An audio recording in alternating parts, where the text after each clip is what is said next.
Hello friends, welcome to Ankur IAS YouTube channel. और आज के इस सेशन में जो है यहाँ पे हम बात करेंगे that before the prelims examination which tricks और the tips you should take into consideration. जैसे कि हम सब जानते हैं 28 मई को जो है हमारा प्रीलिम्स एग्जामिनेशन आ रहा है और अब जो है यहाँ पे कुछ ही दिन बचे हैं। तो मैंने बहुत सारे जो है यहाँ पे एमसीक्यू सेशंस जो हैं वो कंडक्ट करे हैं अपने इसी चैनल पे, और बहुत सारे स्टूडेंट्स ने जो है यहाँ पे कुछ कॉमन मिस्टेक्स करी है। उन सभी मिस्टेक्स को देखते हुए मैंने आज का सेशन जो है ये आप सबके लिए बनाया है। अगर आपको ये वीडियो पसंद आए then please do like, share and subscribe to our YouTube channel that is Ankur IAS. चलिए शुरुआत करते हैं। सबसे पहले अब अगर जो है यहाँ पे हम देखें, मैंने एक बहुत कॉमन जो है यहाँ पे मिस्टेक्स मैक्सिमम स्टूडेंट्स को करते हुए देखा है कि स्टूडेंट्स जल्दबाजी में जो है यहाँ पे क्वेश्चंस को सही तरीके से नहीं पढ़ते हैं और वो जो कुछ एक्सट्रीम वर्ड्स होते हैं उनको बहुत लाइटली ले लेते हैं और वो सोचते हैं कि हाँ भी जो है ये चीज तो होगी ही होगी, ठीक है। लेकिन इस सारी प्रोसेस में जो है यहाँ पे हम कई बार जो है यहाँ पे चीजों को जितना आसान सोचते हैं वो इतनी होती नहीं है, क्योंकि यूपीएससी बीच बीच में क्वेश्चंस में ट्रिकी जो है यहाँ पे चीजों को कर देता है। उदाहरण के लिए ये एक पहली जो है यहां पे मैं आपको एग्जांपल लेके आया हूं। अगर हम देखें इस क्वेश्चन के अंदर, under the Constitution a person shall be disqualified for being elected as a member of Parliament if he hold any office of profit, if he found guilty of certain election offences, if he fails to lodge an account of his election expenses within the stipulated time, if he is undischarged insolvent. ठीक है।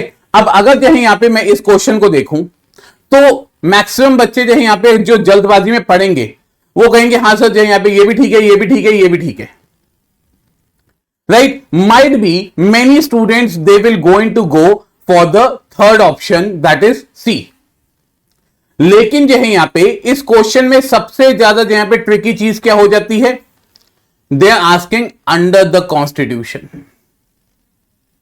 और constitution में जो है यहां पे हमारे सिर्फ जो यहां पे दो प्रोविजंस मेंशन है, that is a person who is holding any office of profit and if he is an undischarged insolvent. बाकी ये जो दो ऑप्शन है यहां पे, this can be from your representation of people's act but not under the Constitution. इसीलिए इसका answer जो है यहां पे डी होगा, ना कि जो है यहां पे सी होगा।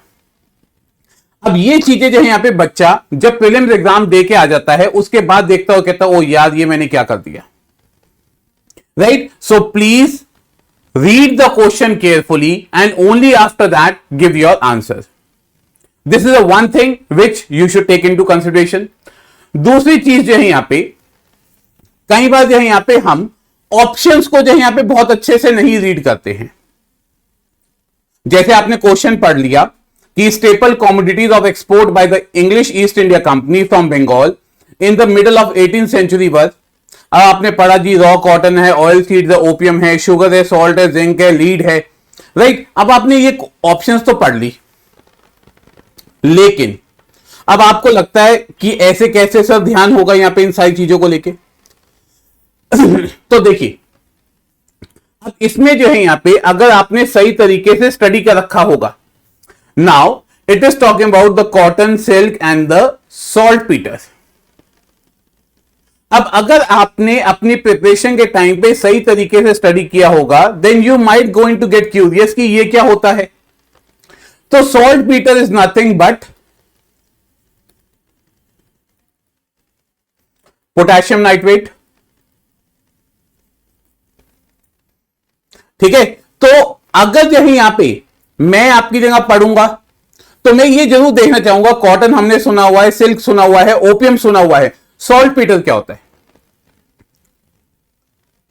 तो ये जो चीज है यहां पे राइट आंसर इज डी, ठीक है। अब ये प्रिपरेशन करते हुए जो है यहां पे चीजें बहुत ज्यादा मैटर करती हैं।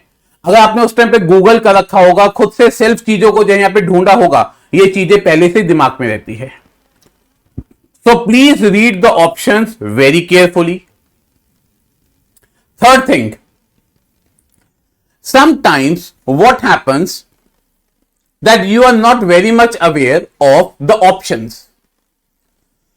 ठीक है, कई बार जो है यहां पे ऐसा होता है कि आप जो यहां पे ऑप्शंस को लेके बहुत ज्यादा श्योर नहीं है, लेकिन अगर आपने जो है यहां पे ठीक से एनालाइज किया होगा तो कुछ क्वेश्चंस जो है यहां पे इंटरलिंक होते हैं, एक दूसरे के साथ जुड़े होते हैं।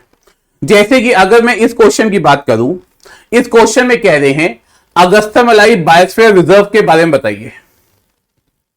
Now if the students they have prepared thoroughly, they know this thing कि अगस्त्यमलाई जो है यहां पे it is in the south Kerala, right. अब जो यहां पे ऑप्शंस को देखते हैं। अब पहले में जो है यहां पे जब भी हम कोई साउथ इंडियन वर्ड्स देखते हैं तो लगता है कि यह क्वेश्चन बड़ा डिफिकल्ट होगा। So Neyyar, Peppara, right, Shendurney wildlife sanctuary, Kalakkad, now you might not be able to understand them. तो मुझे नहीं पता जी, यहां पे आप सेकंड देखते हो वो भी साउथ इंडियन आदि है, लेकिन अगर जो है यहां पे थोड़ा सा ध्यान से पढ़े ऑप्शंस को तो आप चीजों को जो है यहां पे एलिमिनेट कर सकते हैं। वो कैसे? नाउ यू सी, अगर मैं जाऊं डी ऑप्शन को लेके, डी ऑप्शन में क्या दे रखा है? Nagarjuna Srisailam tiger reserve. Now this is in the Andhra, और हम जो है यहां पे अगस्त्यमलाई के बारे में पूछ रहे हैं जो कि केरला में है, तो आंध्रा से केरला तो बहुत दूर हो गया। So automatically this option has been eliminated. Now coming to the C. C says Kaudinya, Gundla Brahmeshwaram, Papikonda Wildlife Sanctuary, Mukurthi National Park. Now in सब में जो है यहाँ पे only one is there which is quite popular, Papikonda Wildlife Sanctuary. Again this wildlife sanctuary is in the Andhra Pradesh. अब ये कुछ नाम ऐसे हो जाते हैं जैसे पापीकोंडा, तो एक जनरल जो है यहां पे फन में कि बड़ा पापी है यार ये जो है, वो दिमाग में टर्म्स रह जाती है। So AP and again the Kerala, it will also not going to match. Now comes the B option, Mudumalai, Sathyamangalam, Wayanad wildlife sanctuary and the Silent Valley National Park. Fine. Now I got to know this thing, Silent Valley National Park is very popular, but this is in the north of Kerala. ठीक है, अब जो यहां पे अगर ये north of Kerala में है जबकि अगस्त्यमलाई साउथ ऑफ केरला में है, तो ये वाली ऑप्शन भी एलिमिनेट हो गई। Now I am left with only one option, that is a. I will go with the A. Now here the interlinking of the concepts is very important. अगर जो है यहां पे हमें सारी ऑप्शन नहीं पता है क्योंकि मुझे आइडिया नहीं है, लेकिन उसके बावजूद जो है आप लॉजिकली जो है यहां पे अगर ऑप्शंस को सही तरीके से पढ़ेंगे इजीली एलिमिनेट कर सकते हैं। ठीक है, इसके बाद इफ यू सी, बहुत सारे बच्चे जो यहां पे मॉक्स देते हैं, आपने मेरे भी बहुत सारे जो यूट्यूब के सेशंस मॉक्स के जो यहां पे अटेंड कर रखे हैं। बहुत सारे बच्चे जो है यहां पे ऑनलाइन ऑफलाइन जो है अनेक मॉक्स देते हैं, लेकिन उसके बाद क्या, मैंने स्टूडेंट्स को देखा है, they use to compile the answers of the various mocks with this believe that we will going to study them at the end. Right, now this is not the right way. By the time now our exam is very near, you might be having a very compiled and a bulky answer sheets of many institutes. And then you might going to get scared कि मैं इतना पढ़ूंगा कैसे या पढ़ूंगी कैसे।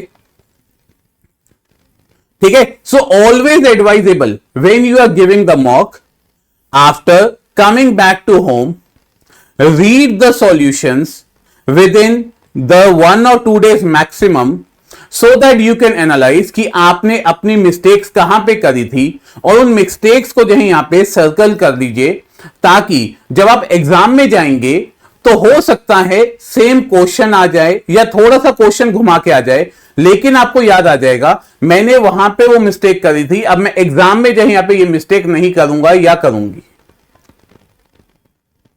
Right, and one more problem what I have seen it, when the 100 questions are given to you, now because you are sitting in your home, now many students what they used to do, let me solve the 30 question right now, I will take the rest.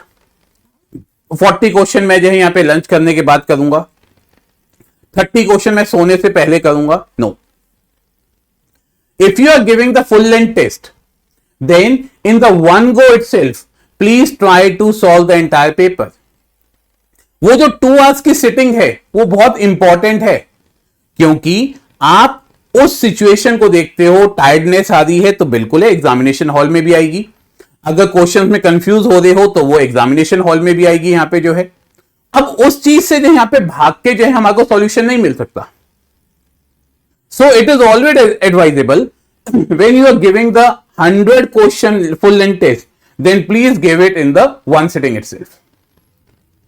Apart from this, if I see आपका action जो यहां पे क्या होना चाहिए, अब क्योंकि जो है यहां पे बहुत कम टाइम बचा है, मेरे से बहुत सारे स्टूडेंट्स कहते हैं सर मैं बहुत सारे जो है यहां पे इंस्टीट्यूट्स का पेपर दे रही हूं या दे रहा हूं, लेकिन जो है यहां पे गलतियां बहुत हो रही है, मुझे समझ ही नहीं आ रहा कि मैं क्या करूं, मेरे को बड़ी टेंशन हो रही है. Now the best thing is I have given you the 3 round approach. Now what is this 3 round approach? जब आप अपने आंसर्स जो है यहां पे ओएमआर शीट में सर्कल करने शुरुआत करते हैं क्वेश्चन पेपर को पढ़ने के बाद, इन द फर्स्ट राउंड आप सिर्फ जो है यहां पे उन क्वेश्चंस को जो है यहां पे आंसर कीजिए जो आपको 100% पता है. ठीक है, यहां पे इसका मतलब उन क्वेश्चंस में आपको दिमाग में कोई भी डाउट नहीं होना चाहिए. नाउ अपार्ट फ्रॉम दिस, अब यहां पे मानिए कि फर्स्ट राउंड में आपके पास कोई ऑप्शंस हैं एक क्वेश्चन की जिसमें 4 ऑप्शंस हैं. 4 ऑप्शंस में से आपको लगता है कि ये वाली ऑप्शन तो एलिमिनेट हो जाएगी बड़ी आसान से, 3 ऑप्शन बची हैं, अब उनमें आपको कंफ्यूजन है अभी, no issues, right. Circle those questions. We will come back to those questions in our second round. So in the first round, when you have attempted the question in which you are 100% sure shot, and few of the question you might have done with the elimination technique also, we are assuming कि यहां पे मैं 50-60 questions कह रहा हूं, I am saying that you might going to have let's say average है यहां पे 40 to 45 questions. ठीक है, अब इसमें भी जो है यहां पे आप 5 से 10 क्वेश्चंस मिस्टेक करोगे ही करोगे. सो आई एम टेकिंग कि रफली आपके जो यहां पे 80 to 90 मार्क्स आएंगे. Now you come to your second round. In the second round, go to those questions in which you have eliminated the one option, 3 options are left and you have circled the question.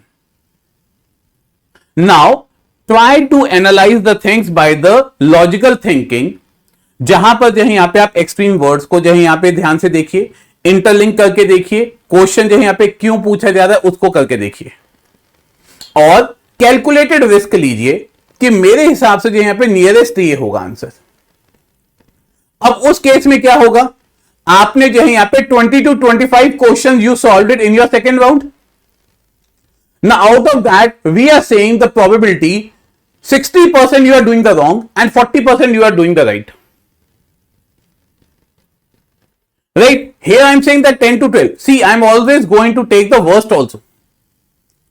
It might be the case that you are going for the 10 to 12 right, but I am saying that let's say even if it is wrong also, 20 questions I attempted it.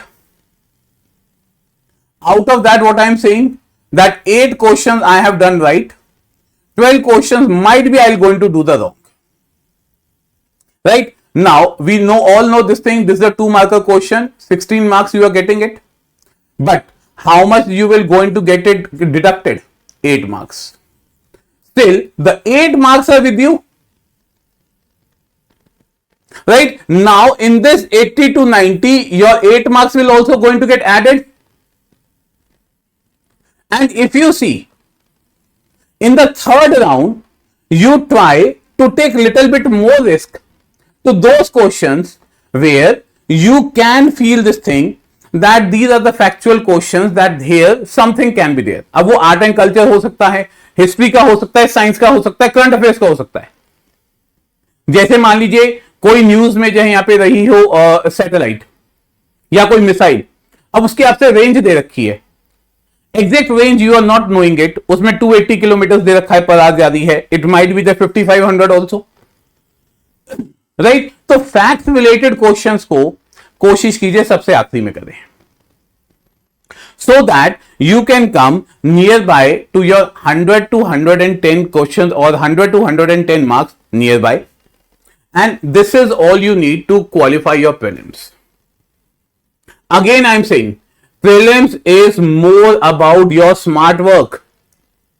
हर बच्चा जो है यहां पे सही से पढ़ के जा रहा है यहां पे, लेकिन एग्जामिनेशन हॉल में जो है यहां पे वो कितनी स्मार्टनेस दिखा रहा है, कितना लॉजिकल जो है यहां पे चीजों को अप्लाई कर रहा है, वो बहुत मैटर करता है, right. Trust me, do these things, I assure you it will going to help you in your UPSC prelims,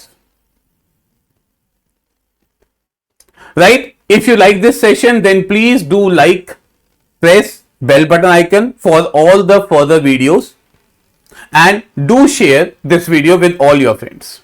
Thank you.